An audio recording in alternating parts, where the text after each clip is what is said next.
Before you keep reading, stop for a second and think about a moment in your life when you escaped a dangerous situation without understanding how.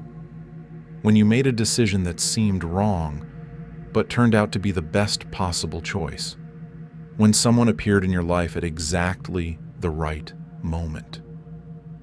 Have you ever wondered whether those moments were simple coincidences? What if you are not alone in this life? What if, right now, in this very moment, there are invisible beings walking beside you, guiding you, protecting you, without you knowing and without you asking for anything? Today we are talking about something science cannot measure, but millions of people across the globe have felt for themselves. We are talking about guardian angels, how many there are, what they do, and why their existence changes everything you think you know about your life. Let's start with the question that has fascinated humanity for millennia. How many guardian angels does a person have?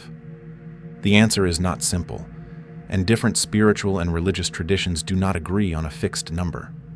Orthodox theology speaks of 2 angels accompanying every human being, one received from the moment of conception, an angel of life who welcomes you as you enter the world and will walk with you as you leave it, and a second one received at baptism, an angel of the soul who carries your prayers upward and inspires your better thoughts. These 2 angels never abandon you. They are with you in sleep, in silence, in chaos, in joy. But some spiritual sources go further than that.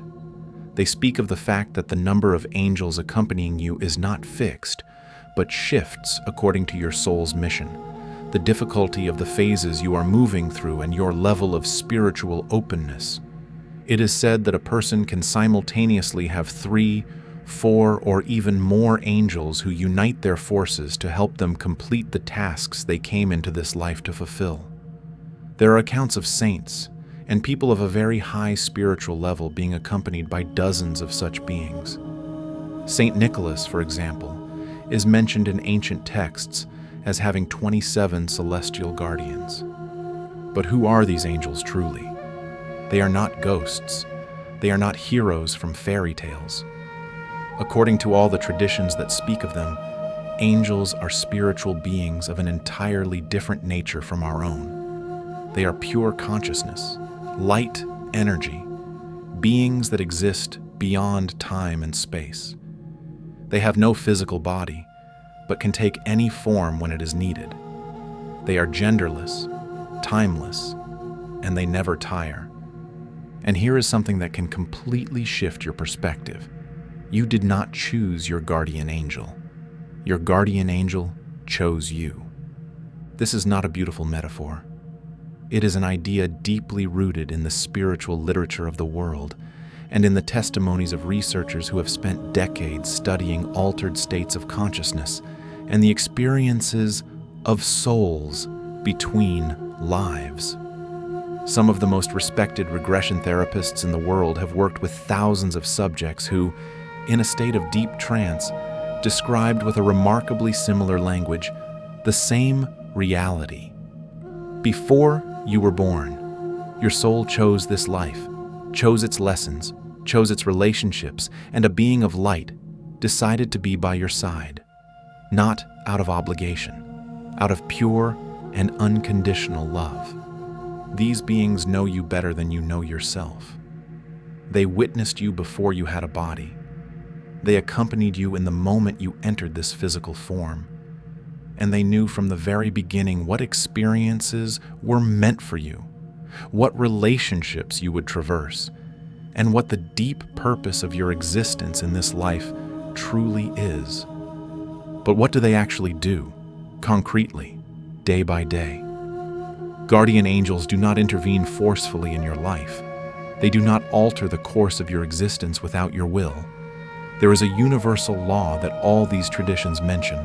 Free will is sacred. No spiritual being is permitted to impose a direction upon you, but they can suggest, inspire, plant seeds.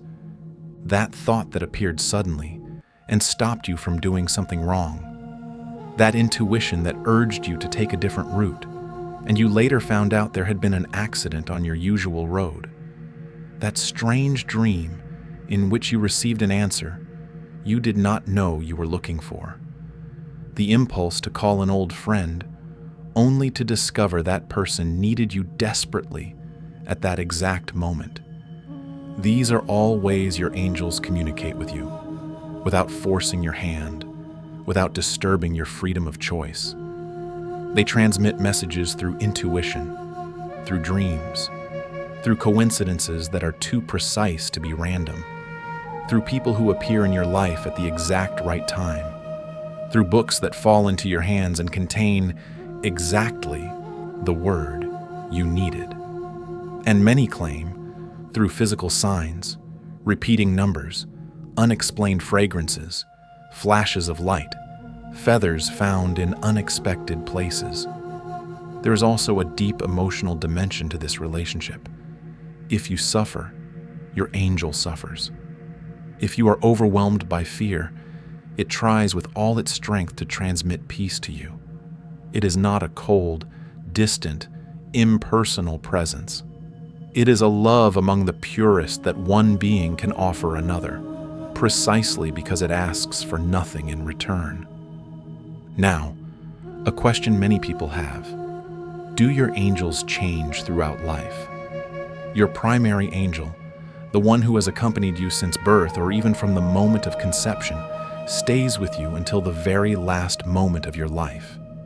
It is a constant, unwavering presence. But there are also other angels who can move in and out of your protective field depending on the period you are going through. When you are ill, angels of healing can be called in. When you are in a period of grief or existential crisis, other beings of light may come to strengthen the team around you. When you are at an important turning point in your life, angels of clarity and decision may be sent to support you. Think of it as a spiritual team that adapts to your needs. At its foundation is always the same guardian angel, your permanent and loyal companion. But around it, others may appear, depending on the lessons you're living through. And this is precisely what testimonies gathered over decades by consciousness researchers describe. In deep regression sessions, when people access the state before birth or after death, they invariably describe the presence of guides and angels who had accompanied them, who were waiting for them, who received them with an overwhelming love. We are not speaking of religious people or convinced believers. We are speaking of skeptical, rational individuals who, in a state of deep trance, arrived at the same conclusions, with the same emotion, with the same details. Thousands of cases, from different cultures, from different continents, telling the same reality. And they all say the same thing. Your angel is there. It has always been there. It loves you with an intensity the human mind can barely contain. But how can you know your angel is present? How can you feel this connection? The first condition is simple acknowledgement. You do not need to be religious. You do not need to belong to a specific confession or spiritual tradition.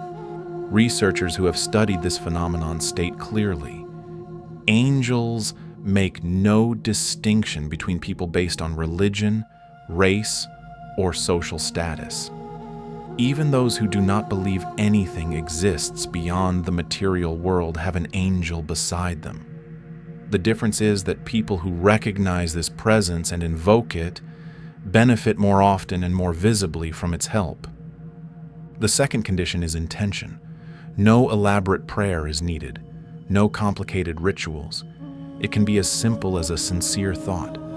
I am open to receiving guidance. I am open to seeing the signs. I am open to being helped. That is all.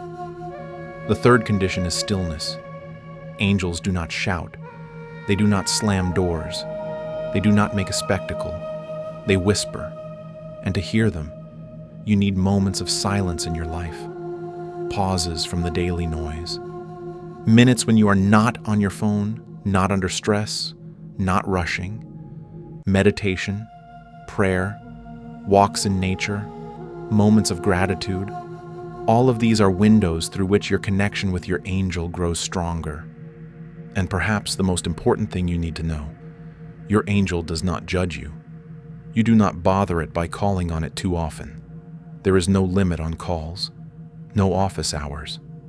Its devotion to you has no conditions and does not expire. We live in a world that has taught us to look for all the answers outside ourselves, in numbers, in evidence, in what can be touched.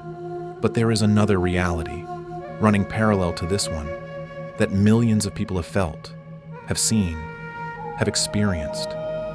A reality in which you are never truly alone, in which every step you take is accompanied, in which the purest and most selfless love you can receive comes not from another human, but from an unseen being who chose to be the guardian of your soul before you even knew you existed.